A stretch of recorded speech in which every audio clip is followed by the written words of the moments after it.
હું સેફેક્સ કેમિકલ માંથી પ્રયાગરાજ અજાણી અમરેલી ટેરેટરી હેન્ડલ કરું છું.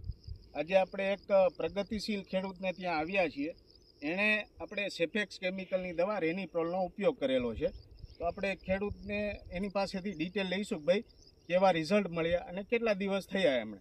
તમારું નામ શું છે કાકા? અશોકભાઈ સાકરિયા. અશોકભાઈ સાકરિયા. ગામ કયું આપણું? મોણપુર. મોણપુર. તમારો મોબાઈલ નંબર એક બોલો તો. 95 128 66 021. ને આપણે મગફળીની કઈ વેરાયટી વાવેલી છે આમાં?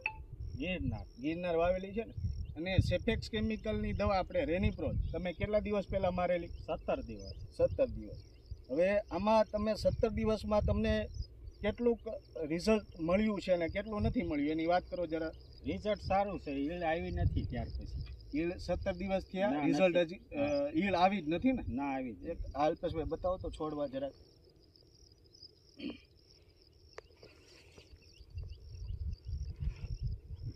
તો તમને આ દવાથી તમે કેટલાક સંતુષ્ટ છો? સારી છે દવા, સારી છે. અને બીજા ખેડૂતોને ભલામણ તમે કરવી હોય તો કરી શકો. હા, ભલામણ સટાય એવી દવા છે. 17 દિવસ છે, ઈળ દેખાણી નથી દેખાણી. અને બીજી આપણે માનો કે અત્યારે થ્રિપ્સ કથીરીનો એટેક છે, તો તમારા પાકમાં ક્યાંય દેખાય છે તમને થ્રિપ્સ કથીરીના એટેક બી? ના, કાંઈ વસ્તુ નથી. જોવો તમે, નર્વી જ છે. નર્વી જ છે ને? ઓકે.